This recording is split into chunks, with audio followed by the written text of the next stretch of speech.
So good day mga Car Adventure.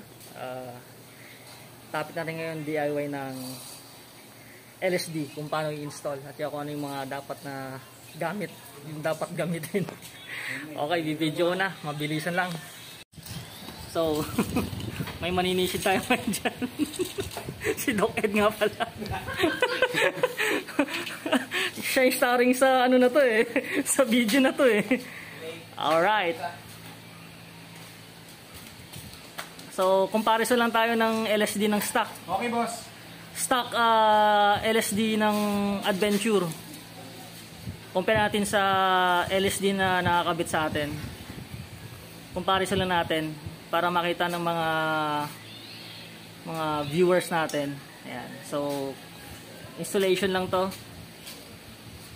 So, kung paano magbaklas ng differential. So, yan yung mga kailangang gamitin natin. Crocodile jack yan, di ba? 5 tons. At saka yung triangle, ano yan? Jackstand. Jackstand, yan. Jackstand.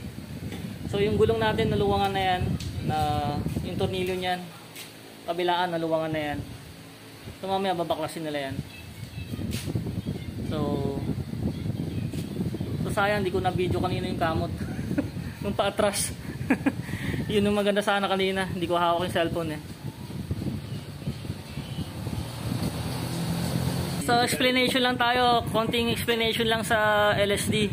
Kasi kapag LSD dapat itong right sabay dun sa left. Yun, kasi kapag ano yan, kapag open differential, ano yun eh, kontrahan sila eh. Dito clockwise, dun sa kabila counter. So hindi talaga sila hindi sabay. Ayun. So kanina kasi nangyari, tumigil to. Tapos itong sa kabila, mabilis. Patras kasi ako. Doon sa ahon, tumigil tong right na gulong. Tapos yung sa left, mabilis yung atras niya. Ano tawag doon? Basta mabilis yung atras niya. yung isa uminto, yung isa umiikot pa. Ayun, yung isa uminto, yung isa umiikot pa. Ayun. So dapat yun, sabay? Sabay. So dapat sabay pala yan. Ayun. Pudpud nga yung gulong eh. Gumuwit. Umitim eh. Sa hindi ko na video. Tsaka kapag pala tayo, kapag naka-LSD tayo, dapat yung gear oil na gamit natin pang LSD din. GL5 85W, W90? Ay, ito pala. Pinahirapan pa ako. Kasi meron naman akong kopya nito. Ipapop up ko na lang sana eh. Ito pala, yan. Ito rin sinend sa akin eh. Ayan, limited slip differential gear oil Toyota. So sa mga auto supply, wala to. Nahirapan ako maghanap kanina. Wala akong nakita talaga. Pati yung isang nakakabit sa akin dyan. So ito pala yun, GL5 85W90, 1 litro. So 1.1 litro yung kailangan natin nito. Ito yung the best. Yan ang the best. Tapos yung nabili ko, Certeco. Ginagamit ito sa truck eh. So yung mga truck na yun, may mga LSD. So ito Certeco International US. So ganun din naman. GL5 din, yung pang LSD, pero siya 80W90. Kasi yung isang sa Toyota kanina, 85W90. So mura lang to kasi, nasa 280 per liter. O 300 na lang. Kasi 280 kapag kapag per box. Isang box yung kukunin.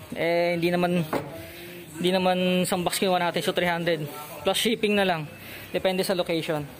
Pero ito yung the best Toyota, yan ang the best. So magkano to? Per liter magkano to? 900? Yung per 1 liter nya 900. Kaya the best kasi the best is presyo.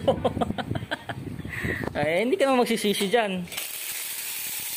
Alaga naman yung LSD mo dyan. Kasi kung regular gear oil regular gear oil yung gagamitin natin, Baka magkaroon ng problema sa ano, magkakaroon ng friction. Magkaroon ng friction dun sa ano, sa friction plate, no? Tama ba? Magkaroon ng friction sa friction plate. Masisira ang friction. Ayun, yun, yun. Masisira daw ang friction plate. Yun, yun, yun. Nakakorek na. Masisira ang friction plate. Yan, kasi kailangan LSD gear oil talaga. Kasi ano yan eh, manipis, no? Para siyang Kasi yan. may clutch pack. Bawat ano, left and right, may tag-tatlong clutch pa. Oo. Sa plate machine. So bawat ano clutch pack, left and right may tatlong clutch pack. Tatlong clutch pa. So doon ang distribution nun, parang ganun. Tsaka ano siya, manipis, para siyang transmission oil o change oil ng engine oil. Parang engine oil. Parang engine oil raw siya, medyo manipis talaga. So yun pala. Yun ang kinaganda ng LSD gear oil, yan yan. So natanggal yung isang gulong natin. Yan. So ano yung tinatanggal mo ngayon? Yung mismong ano, batang dito. Ano yan? Mismo. Tawag dyan. Sige, ano yan? Isa. Ang tawag dito boss yung sa may ano nito, likod ng wheel cylinder. Axle housing na. Oh, yung axle housing. Axle housing box yan. Yan. Tinatanggal na yan. So yan muna yung mga step by step procedure. Ayan. Yung housing ng bearing. Housing bearing yan. Yan muna tinatanggal yan.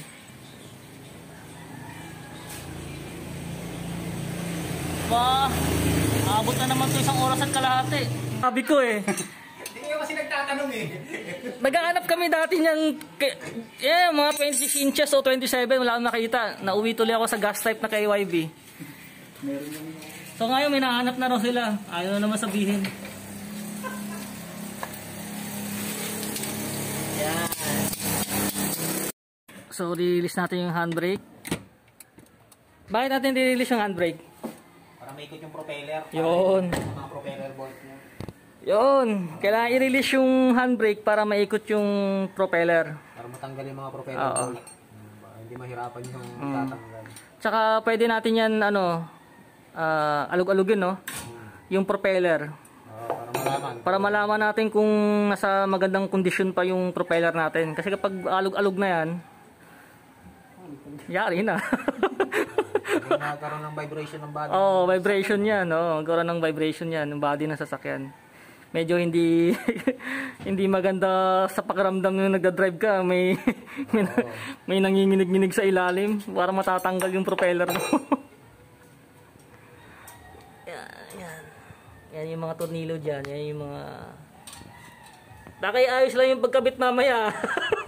May lakad ako bukas. Marami akong sakay bukas. Okay.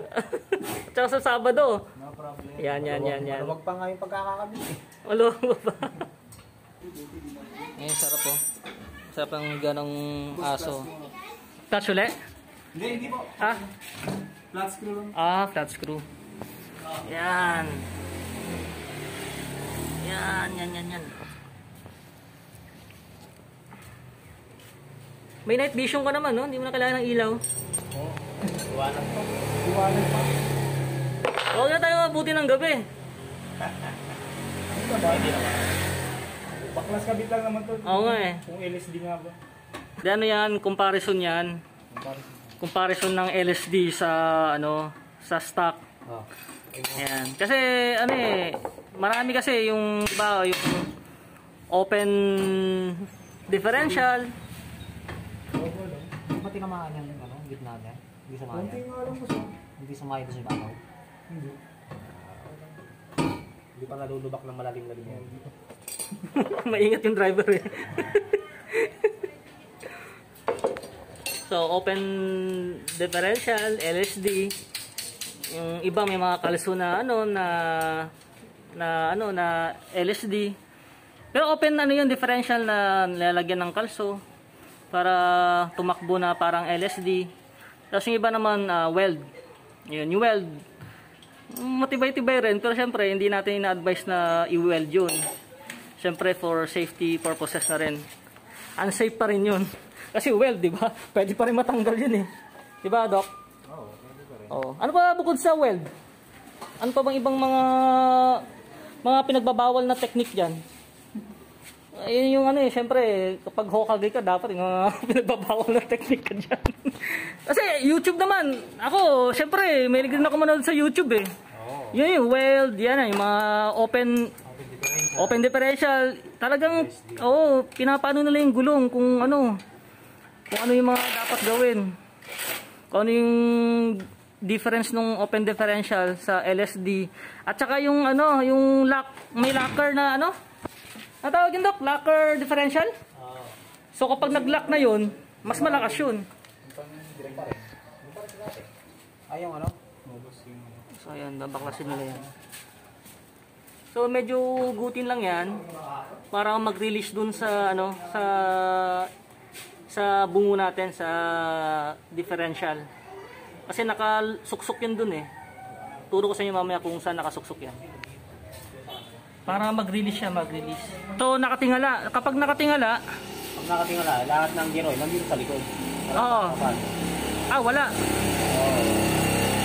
Dapat medyo naka-incline yan. Yung harapan nito, dapat medyo nakadaba yan. Oo. Para yung Naka-level. para yung gear oil mo na okay. So, nalulubricant niya yung pinion tsaka yung Catalina. So ibig sabihin, kailangan i-adjust natin to. Hindi mo ma-adjust yan kasi naka-ano ka eh. Naka-shackles. Okay. So ganyan na yan. Walang nagawa dyan. Anong epekto niyan? Mas mabilis ang okir ng wear and tear ng Catalina at saka ng pinion. Yun lang. Iba lang kung... Pero okay pa naman yung pinion ko. At saka yung natin. Catalina. Bukas natin. Tangina, baka yan yung naririnig kong ganyan eh. Okay. Gumaganyan eh. At saka normal ba kapag kada cambio mo parang dug? Hindi dapat. Hindi dapat yun? Yung parang... Makaldan. Oo, parang ganun. Hindi dapat. Yung... Marinig mo yung parang... Lagabog ng differential. Pag yung Hindi ko alam kung differential eh. Yung parang pag cambio mo dyan, yung parang may bakal na ano, bumabangga. Doon sa transmission, normal yun. Normal ba yun? Akala ko. Ayan, normal pala. Kasi mga praning sa mga ano eh, ganyan eh, yung mga driver. Pagpasok ng ayan, parang kumakaldog na bakal. Normal yun. Every gearing? Normal pala. Praning lang yung driver. Drop. Yan na. Yung gear oil natin. Malinis siya. Kapapalit lang yan. Kapapalit lang yan eh. Malinis talaga yan. Ano man, mo pa yan. Tapon na yan. Ang problema lang, yung pinion hindi na diligan. Yun lang. Saka nung madidiligan pag naka-incline kang gano'n. Yun na nga. Oo nga no. Pwede no. Kapag naka-incline yung sasakyan no. Hindi. Sa garahe ko naman laging ganun eh. Okay naman. Nakapababa. Paano pagkapantayan ka? Ano yung pinalitan? Yung itong sapatos ng Modye. Then pinihit namin ito para yung kurba nun makuha namin. Oo nga, yun nga eh. Kaso naka-shackles ako eh. Yung ginawa namin. Mukhang walang chance. Nakaganto rin yan. Yung shackle naman. Pero tinanggal namin ito. Ginawa namin yung stock. Ginawa yung stock. Ano mas maganda kapag ginawang stock? Pero... Bababa no? Hindi, tinasag namin. Yung Molye. Dito mas lalo yun. Binaliktad nyo. Yung differential, nandun sa ilalim ng molye. Sa ilalim ng molye. Si molye, nandun na si baba. Usually, ang mga mabilisang leaf, ganyan ang ginagawa eh. Binabaliktad yung molye. Pero pag sa ganitong adventure, hindi mo basta-basta magagawa yun. Kasi yung propeller mo, tatama dun sa... Yun lang. Sa cross member na yun. Dyan yun. Yan yung cross na yun. Tatama sa cross member. So, syempre, mga sikretong malupit dyan, kilala nakakalam yan, hindi nila sasabihin yan para pumunta kayo dito. Di ba? Ganun lang yun. Yung remedyo doon, sa amin na lang. Yan na naman. Alam nyo na. Yung iba dyan, mabilisan daw, putulin na lang.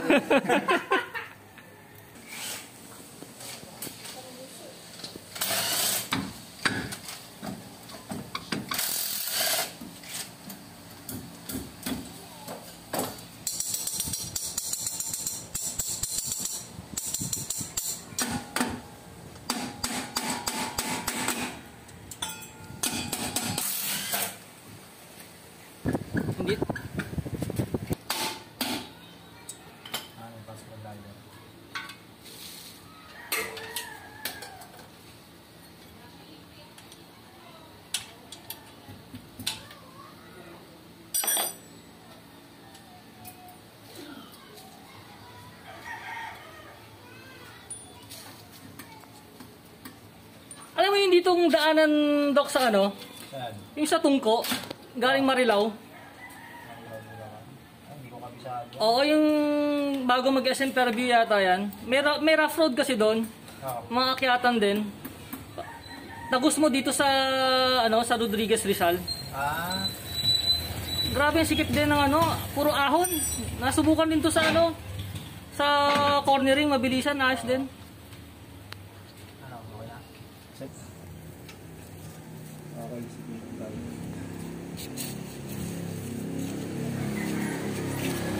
So tinali mo na yung propeller para ano, hindi abala. Nalalaglag eh. Hirap na, baka tumama sa ulo. Oo. Pa-hospital pa. So yung vlog natin na to kung paano mag-install ng bungo. 'Yun. Kung anong bungo man gusto niyo ilagay diyan sa differential nyo, bahala kayo. Kung LSD man o kung ano ibang klase. Anong maganda klase, Doc, yung ano? Yung LSD locker, yung ba 'yon? Oo. Yun yung maganda, yung LSD locker. Meron ba sa Adventure nun? Pwede ba lagay yun? Hindi naman, papagka ng buong differential. Ah, buong differential. Ah, okay. Ay, talagang buong axle papalitan nun. Hindi, kasama axle. Kasama na axle, no? Itong buo na to, ito. Itong buo na to. Ah, okay. Kapag LSD locker. Para hindi ko na mag-convert. Oo, wala nang conversion, wala nang regearing, no? Wala nang regearing na mangyayari doon.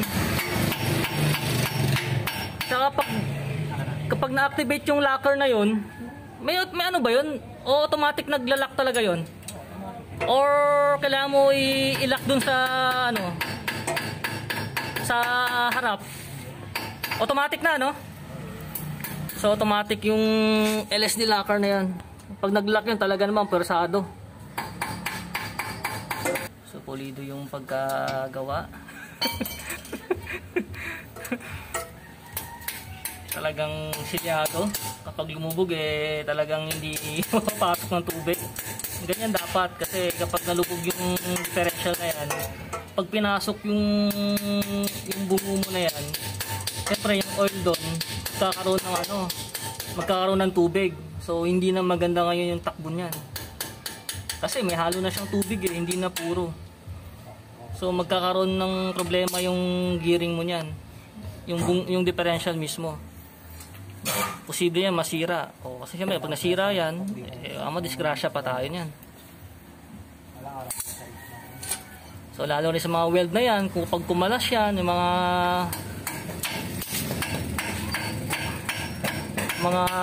welding na yan, tapos mga kalson na yan sa LSD, kapag kumalas yan, posibleng tumaob tayo kapag masyadong mabilis yung takbo natin yan.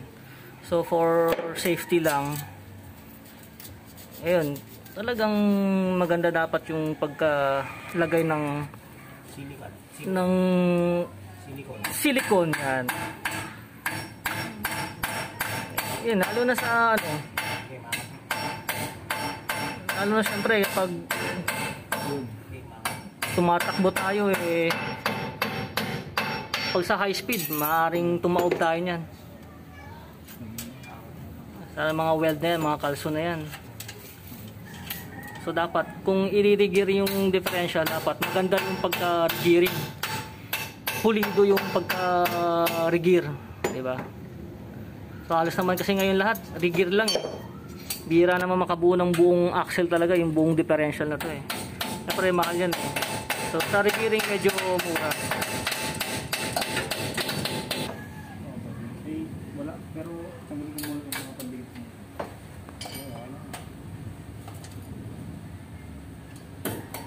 Silicone ba yung puti?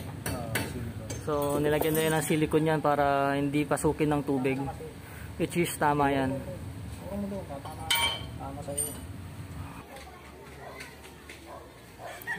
So matarik talaga tong lugar na to. Yan taas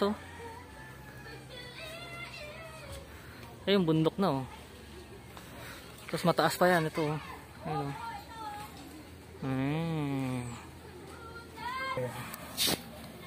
Sir, naikot ba dyan sa harapan mo? Hindi.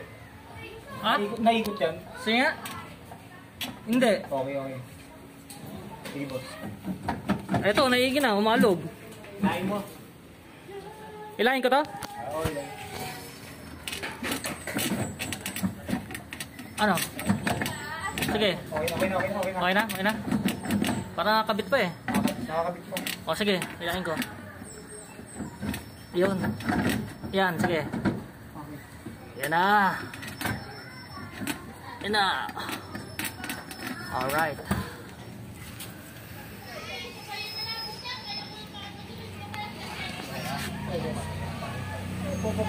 Yan na ang mahiwagang differential.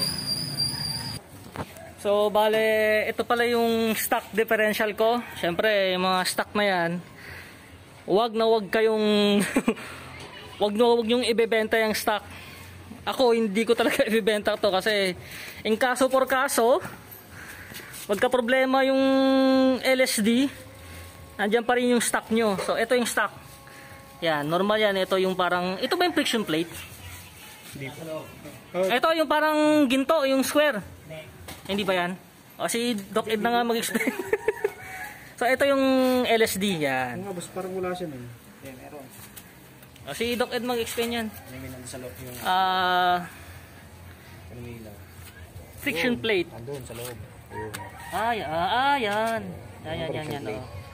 Oo nga, yan. Yan ang friction plate. So ito yung LSD natin. Naka ano to, Doc? High speed? Oo, naka-high speed. High speed. Okay. So, ganun yung ipin niya. So alamin natin kung ilan yung ipin. Baka ng butex na.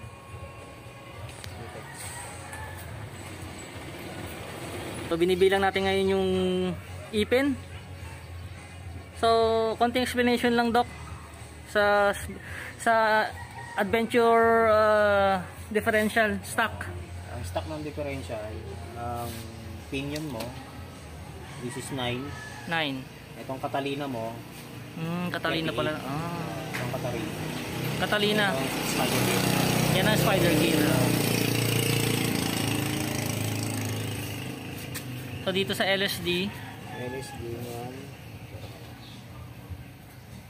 Bilangin muna natin. Markahan muna natin. yan, ganyan magbilang, markahan. Markahan muna natin yung mga gear.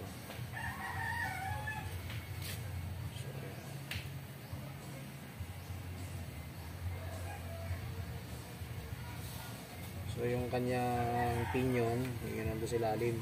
Yung pinion sa ilalim. Saan dyan? Ito. Ayan, yung may pula. Pinion. So yung marking natin, yung pula, yun yung 1. 1. Ayan. 2, 3, 4, 5, 6, 7, 8 lang. 8. 1, 2, 3, 4, 5, 6, 7, 8. 8. 8 lang. Ano yung 8 na yun? Yung pinion. 8 pinion. Okay. Since ka mo ang 4.8. 4.8. Yung ratio. 839 to. 839. Saan galing to? Posible sa Delica. Delica. Alright. So Delica, high speed. Oo. 4.8. Yan natin.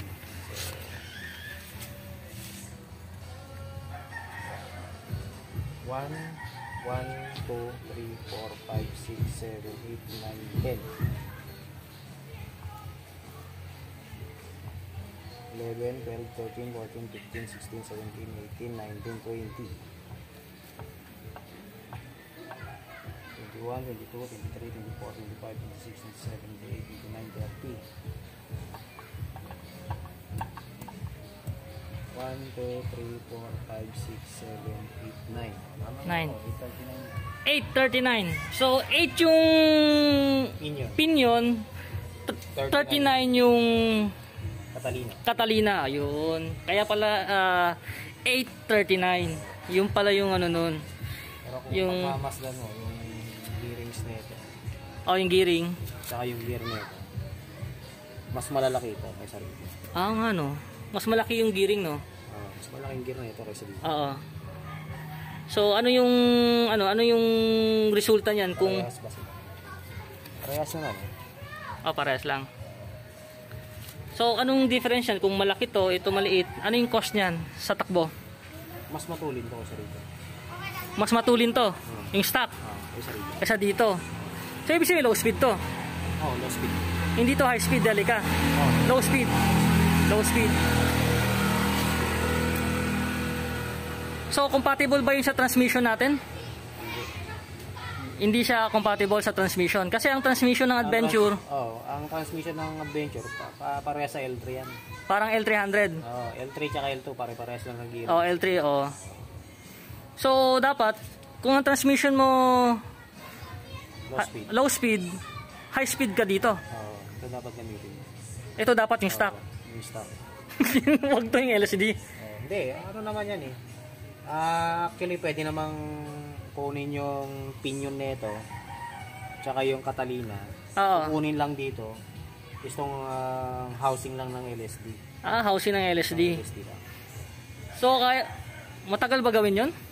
Saglit lang, pero may presyo. Yun lang. Magkano yun? Magkano yun? yun eh.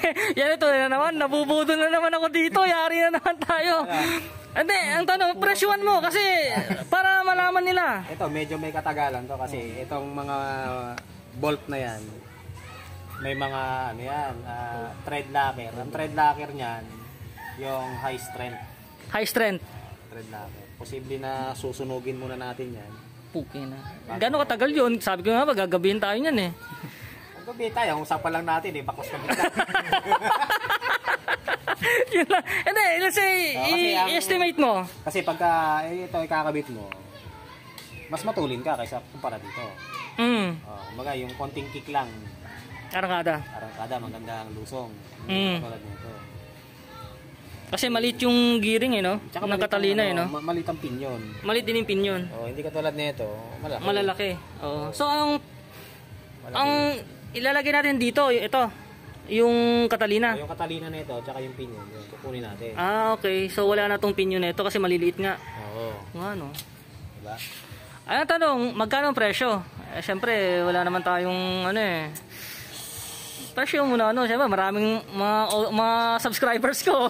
Ang dami nakikinig, Ayusin mo yung sagot mo.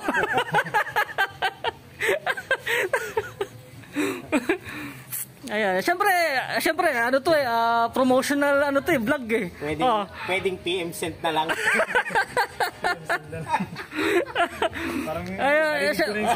Yun na nga eh. Sige, ayaw eh, confidential daw eh. So, nag-iisip pa siguro. Pero kailangan may discount ako dito eh. So, tingin mo. Sige, papalitin natin. Naman, dito ka na eh. Tsaka na kasi magtataas. So, ito na. Bale, nag-usap na kami.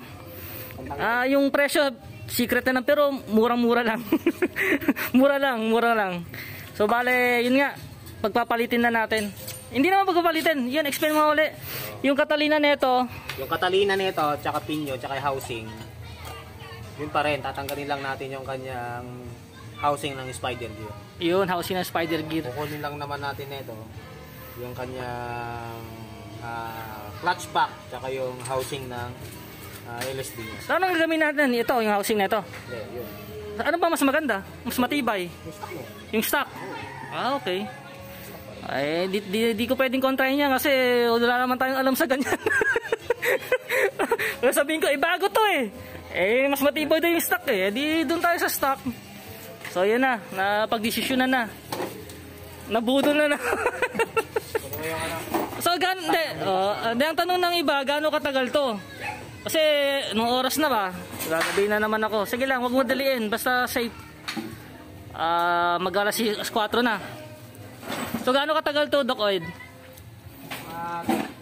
minutes to 1 hour. Ayos na. Pwede na. Worth a wait naman. Urong mo doon. Urong mo yan doon. Kailangan kapag ginakit ko ng tanay to, maning-mani na lang. Pag ginakit ko ng Regis and Clouds to, at saka Treasure Mountain, maning-mani na lang.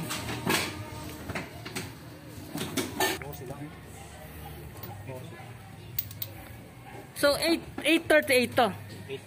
9. 9. 9:38 to, ito. Ito yung sa Catalina, 38. Yung Catalina ng Delica, LSD, 39. Tapos yung 9 dito is itong pinion. Yan yung pinion na yan. Itong pinion na yan. Yan yung 9 ba? Tama? 9. Tapos yung pinion ng ng Delica 8. So 838 saka 938. Yun. So inumpisa na namin. Girigiring ulit tayo. LSD Delica. Combination ng stock. Pero itong housing ng stock yung gagamitin. Ito sana all.